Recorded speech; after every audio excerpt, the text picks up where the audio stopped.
lifespan. Gusto niyo po ba ng maikling kwento? Narito po ako upang magkwento sa inyo. Tara, samahan niyo po ako. Ang nawawalang sapatos ni Kulas.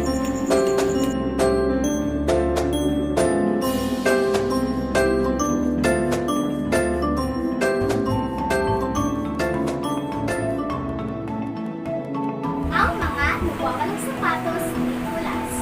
Nasa katapatang estado ng pamumuhay ang kabilang si Kulas. Mas kilala siya sa kayasang pagkita bilang si Kulas. 10 taong gulang na anak ni Julio at Ana Cruz. Nagtatrabaho sa isang paggawaan ng mga kasangkapan sa bahay ang ama ni Kulas. Samantalang, kahera naman ng isang tindahan ang kanyang ina. Isang araw, habang tinatali ni Bina ang sintas ng sapatos ng anak ay nagtaka ito. Nak, ba't ang lumang rubber shoes mo ang suot mo? Diba pinahan ka namin ang papa mo ng bago? Tanong ng ina sa anak. Hindi sumagot si Kulas at nagkataon naman na bumisina na ang sasakyan na naghatid sa kanya sa paaralan. Bumalik ito sa kanyang mama at dali-daling tumakbo palabas ng kanilang bahay. Leon! Bilisan mo! Nariyan ang ating school bus! Sabi ni Kulas sa nakababatay ang kapatid habang tumatakbo palabas. Tapos sa kalahating araw ng kanilang klase at hinatid na pauwi sa kanilang bahay sina Leon at Kulas. Pagdating nila sa sala, nagulat ang panganay na may karton na naglalaman ng bagong rubber shoes. Ma, kanino po itong rubber shoes? Tanong ni Kulas sa mama niya. Ngumiti ang kanyang ina at sinabihan siyang sa kanya iyon. Bagong sapatos at mukhang mamahalin ang binili ng mama niya para sa kanya. Kinabukasan, sinuot niya ito papunta sa paaralan. Pagkalipas ng 1 linggo, nagulat si Bina noong sinumbatan siya ni Julio habang nag-aayos sa harap ng salamin. At ang asawa naman ay nagbabasa ng dyaryo sa kanilang higaan. Akala ko ba, bilhin ang sapatos si Kulas? Kaya naubos ang sweldo mo. Bakit mukhang lumaya ang nabili mo? Sabi ni Julio.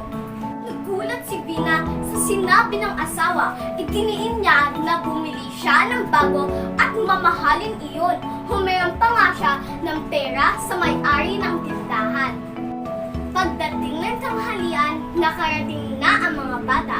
Tama nga si Julio at luma na ang suot ng sapatos ni Kulas. Naggulat si Bina at tinanong ang anak, Nak, di ba binilhan kita ng bagong sapatos? Bakit luma pa rin ang sinasuot mo? Tanong ni Bina sa anak. Nagdahilan si Kulas na nakalimutan niya raw na meron na pala siyang bagong sapatos. Inutusan siya ng ina na kunin iyon at dalhin ito sa kanya. Ilang minuto naghintay si Bina pero hindi bumalik si Kulas. Mahal niya ito sa kanyang kwarto at nadatnang paglakad-lakad si Kulas at balisa. Tinanong ulit ni Bina ang anak tungkol sa kanyang sapatos. Pang-apat na pares ng sapatos na iyon ang binili para sa kanya ngayong taon. Mama, bawal po. Binigay ko po sa kaibigan ko sa labas ng paaralan ang bagong sapatos na binili mo para sa akin. Pagtatapat ng bata, ano? Binilhan ka ng bago tapos ipapamigay mo lang pala? Walang mali sa pagbibigay anak, pero sana inisip mo rin na binili namin yun ng ama mo para sa iyo. Nagsinungaling ka pa, sabi ni Bina. Ng ina ang bata sa pagiging mapagbigay nito, pero pinaalalahanan niya rin na mali ang magsinungaling kahit ano pa ang dahilan. Inihayag na rin kay Kulas na sana pahalagahan niya ang binibigay nila ng ama niya sa kanya dahil pinaghihirapan nila ito.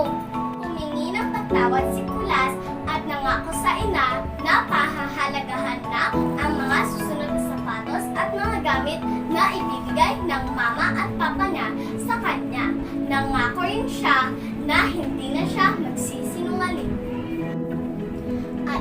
po nagtatapos ang maikling kwento na tungkol sa mga nawawalang sapatos ni Nicholas.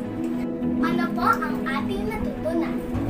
Ang aking natutunan ay dapat natin alagaan ang mga binibigay ng mga magulang natin sa atin. Dahil nagsisikap sila para lang dito at mali ang magsinungaling. Maraming salamat po sa pakikinig sa maikling kwento. Ako nga po pala ulit si Christian M. Anak.